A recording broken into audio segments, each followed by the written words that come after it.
রাষ্ট্রপতি এবং প্রধানমন্ত্রী উভয়ের ক্ষেত্রেই যিনি একবার প্রধানমন্ত্রী হয়েছেন তিনি রাষ্ট্রপতি হতে পারবেন না পরবর্তীতে। নিরবিচ্ছিন্নভাবে ইন্টারনেট প্রাপ্তির অধিকারকে মৌলিক অধিকার হিসেবে স্বীকৃতি দিতে হবে। প্রার্থীর ন্যূনতম বয়সের ক্ষেত্রে আমরা 23 বছর বলেছি, ভোটারের বয়স 16 বছর।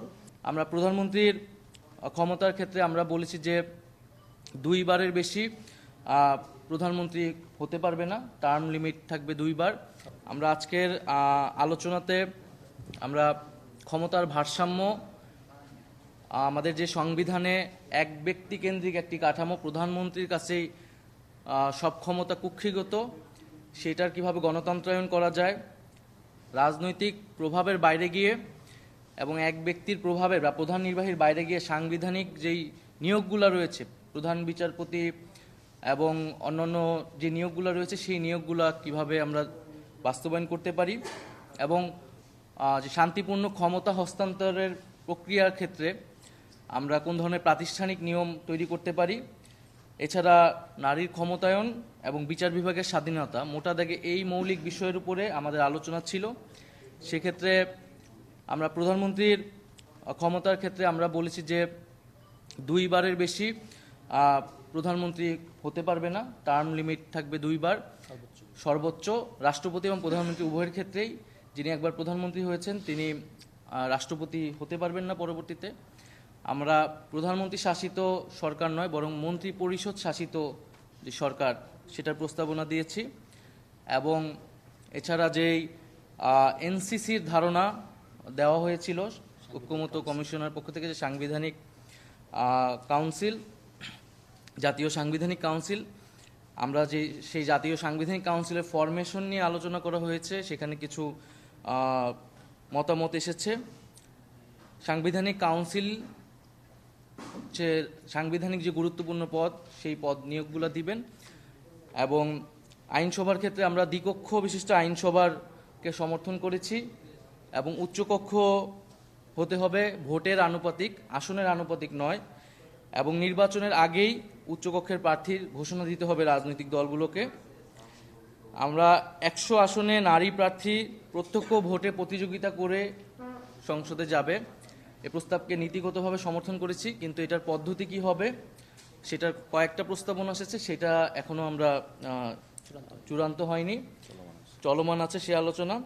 রাষ্ট্রপতি নির্বাচনের ক্ষেত্রে ইলেকটোরাল কলেজের মাধ্যমে রাষ্ট্রপতি নির্বাচন, সেটার একটা ধারণা দেওয়া হয়েছে। নিম্নকক্ষ, উচ্চকক্ষ, জেলা সমন্বয় কাউন্সিল, স্থানীয় জনপ্রতিনিধি, এদের মাধ্যমে একটা ইলেকটোরাল কলেজ করে সেখান থেকে রাষ্ট্রপতি নির্বাচন।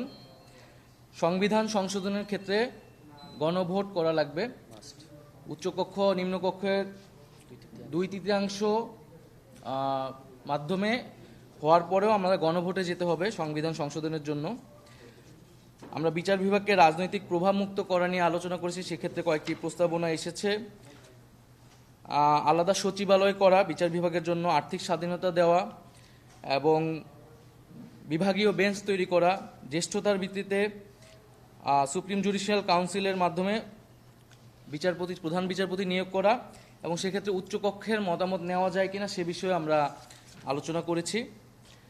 সংবিধানের মূলনীতি বিষয়ে আমরা আলোচনা করেছি যে আমরা দেখেছি যে বিভিন্ন সময়ে সংবিধানে দলীয় মূলনীতির মাধ্যমে আসলে নিজেদের দলীয় রাজনৈতিক অবস্থানকে চাপিয়ে দেওয়া হয়েছে। ফলে আসলে আমরা সংবিধানে মূলনীতির প্রয়োজন আছে কিনা সেই প্রশ্ন রেখেছি, যে এই মূলনীতির কাঠামোর বাইরে আমরা অন্য কোনো কাঠামো ভাবতে পারি কিনা। এবং আমাদের সংবিধানে যে গণপ্রজাতন্ত্রী এবং গণতান্ত্রিক রাষ্ট্রের কথা বলা থাকে, মৌলিক অধিকারগুলোর কথাও বলা থাকে, সেক্ষেত্রে আলাদা করে মূলনীতির প্রয়োজন আছে কিনা। স্বাস্থ্যকর অল টাইম হানিকম, সব সময় অল টাইম হেলদি লাইফ। তবে আমরা মূলনীতির ক্ষেত্রে বলেছি যে আমাদের যে 72-এর মূলনীতি, এছাড়া পরবর্তী সময়ে বিভিন্ন সংশোধনীর মাধ্যমে যে দলীয় মূলনীতিগুলো প্রবেশ করানো হয়েছে, সেই মূলনীতিগুলো বাতিল করতে হবে, সেই মূলনীতিগুলো আসতে পারবে না। সংবিধানে প্রত্যেক জাতিসত্তার স্বীকৃতি এবং প্রত্যেক জাতি, ধর্মীয় জনগোষ্ঠী এবং এছাড়া বিভিন্ন নৃতাত্ত্বিক জনগোষ্ঠীর যেই স্বীকৃতি এবং অন্তর্ভুক্তি, সেটার নিশ্চিত করতে হবে সংবিধানে। ইন্টারনেট প্রাপ্তির নিরবিচ্ছিন্নভাবে ইন্টারনেট প্রাপ্তির অধিকারকে মৌলিক অধিকার হিসেবে স্বীকৃতি দিতে হবে। মৌলিক অধিকার আদালত দ্বারা বলবৎযোগ্য করতে হবে, তবে এক্ষেত্রে অর্থনৈতিক অধিকারগুলো ধারাবাহিকভাবে নিশ্চিত করা হবে। আর এছাড়াও এর আগেও আমরা বলেছি যে প্রার্থী ন্যূনতম বয়সের ক্ষেত্রে আমরা 23 বছর বলেছি, ভোটারের বয়স 16 বছর। ডেপুটি স্পিকার আমরা একজন প্রস্তাব করেছি এবং সেটা বিরোধী দল থেকে হবে। এবং এছাড়া আমাদের যেই অনেক বিতর্কিত বিষয় বা সমালোচনা, যে 70-এর অনুচ্ছেদ, সংসদ সদস্যের স্বাধীনতা এবং সংসদ বা সরকারের স্থিতিশীলতা সাপেক্ষে আমরা 70-এর অনুচ্ছেদের সংস্কারের কথা বলেছি। সেক্ষেত্রে অর্থ বিলের কথা বলা হয়েছে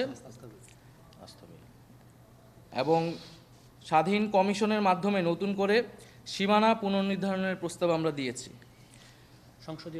সংসদীয় যে সীমানা রয়েছে সেটা আমরা বলেছি যে একটি স্বাধীন কমিশন করে এটা নতুন করে, আগের কোনো সীমানায় আমরা যেতে চাই না, বরং নতুন করে এটা নির্ধারণ করতে হবে একটা স্বাধীন কমিশনের মাধ্যমে, নির্বাচন কমিশনের মাধ্যমে এটা করা হবে না।